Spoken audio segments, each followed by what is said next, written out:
O projeto mais ambicioso é o hospital, que é a primeira necessidade e a necessidade que os cidadãos mais requereram e que mais carenciados estávamos. Mas em termos culturais e patrimoniais, de facto, era a Cidadela, conseguimos o que ninguém tinha conseguido, a concessão está feita por 50 ou 75 anos. Dentro de dias começa a obra numa parte da Cidadela, que é a parte da Presidência da República, com o museu, com a musealização de parte da Cidadela e com a reserva de outra parte para a residência oficial. Outra parte da Cidadela, que é a Fortaleza de Nossa Senhora da Luz medieval, a parte mais antiga da Cidadela, pequenina, temos já um protocolo com o Museu da Marinha e vai arrancar já no início do próximo ano. E, finalmente, 80% do espaço da Cidadela, esse grosso da Cidadela, vai ser, ou está a ser objeto de um concurso público internacional para exploração turístico-cultural.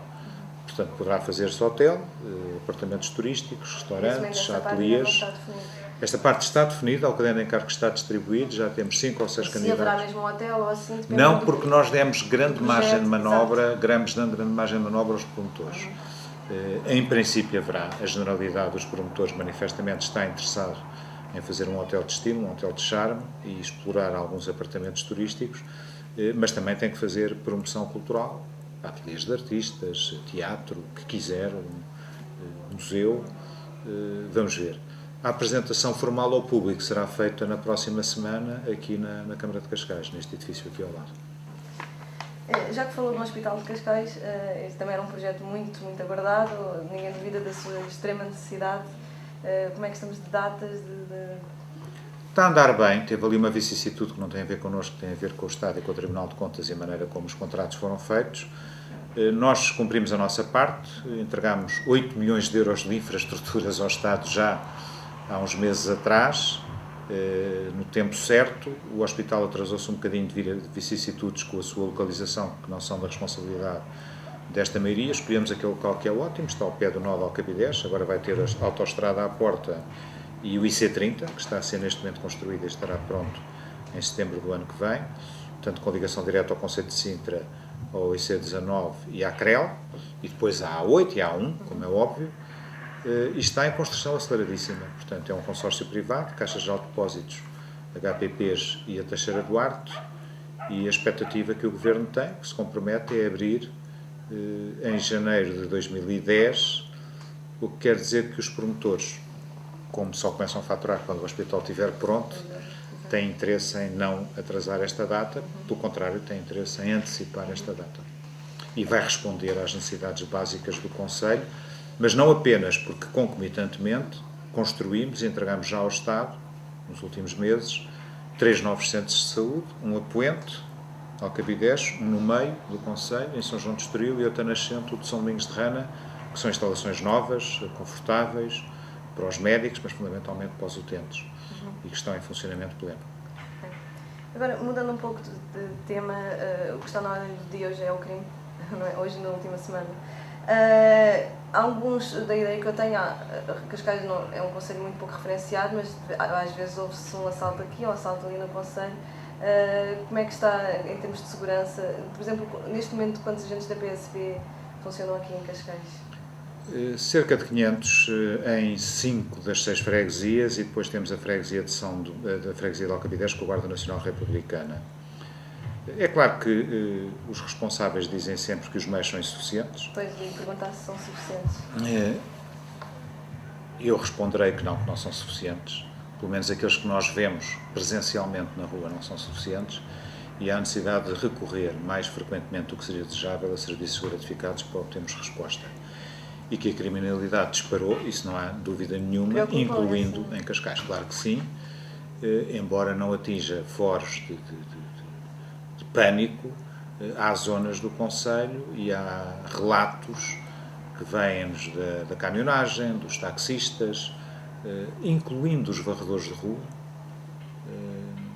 e, obviamente, os lojistas, de grande preocupação em relação a um certo surto, embora o número de incidentes em Cascais não tenha comparação com o número de incidentes que existem em concelhos vizinhos. Terá alguma coisa a ver com os bairros problemáticos, ou acha que neste momento já é uma questão que é transversal aos concelhos? Nós não podemos estar a estigmatizar os bairros problemáticos, porque nos bairros chamados problemáticos que são os bairros sociais em Cascais, têm características diferentes de outros concelhos.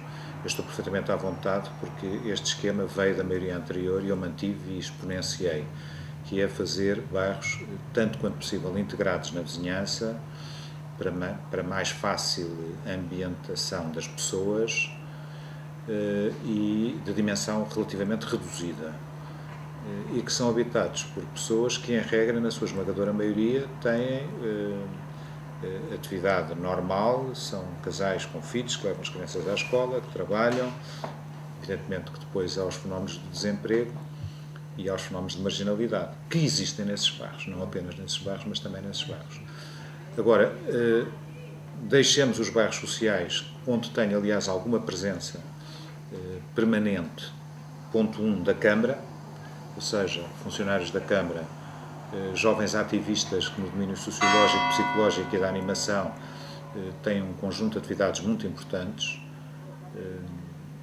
mas ao mesmo tempo de associações que se dedicam a tudo o que possa imaginar. Portanto, a ideia é, vai ali ao bairro da Adruana e o que é que tem? Em todas as lojas nós favorecemos a instalação de cafés para dar vida social, mas também a Cruz Vermelha, que está a ensinar a população oriunda, por exemplo, da Guiné, que não fala português, a aprender português.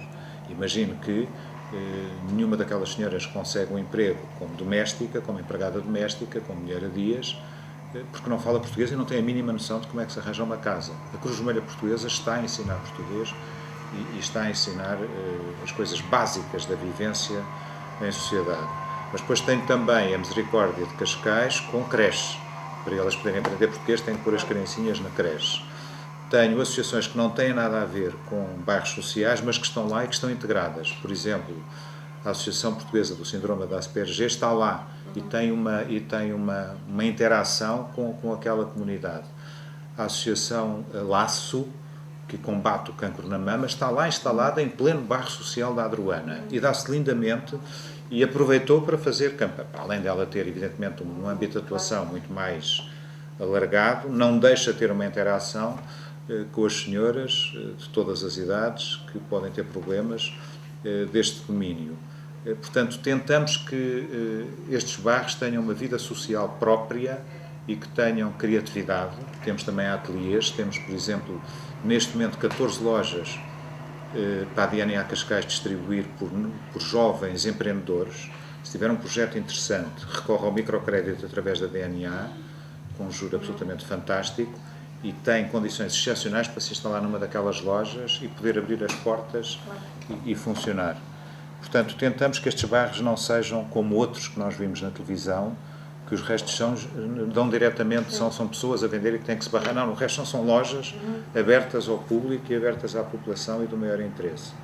Portanto, eu não escondo que o meu problema grande nesse domínio da marginalidade não é nesses bairros, ou não é tanto nesses bairros. É nos bairros de barracas, naqueles que ainda sobram. Depois de ter extirpado o cancro das Marianas, e com isso a troca de seringas baixou 40% no Concelho de Cascais, o que quer dizer que o número de consumidores não baixou 40%, certamente.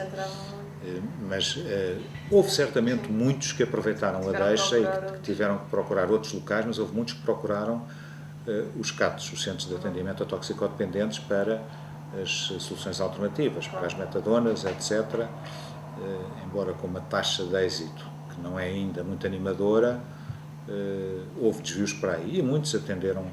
Tenho algumas entidades no terreno, por exemplo, aí tenho o Centro Comunitário de Carcavelos e a Associação de Beneficência Luso-Alemã, que estão no terreno durante a noite para distribuir preservativos, para dar conselho médico, para fazer curativos, para tentar encaminhar as pessoas para os CATs, para troca de seringas, enfim, para uma ação que, aliás, é criticada por um setor da população.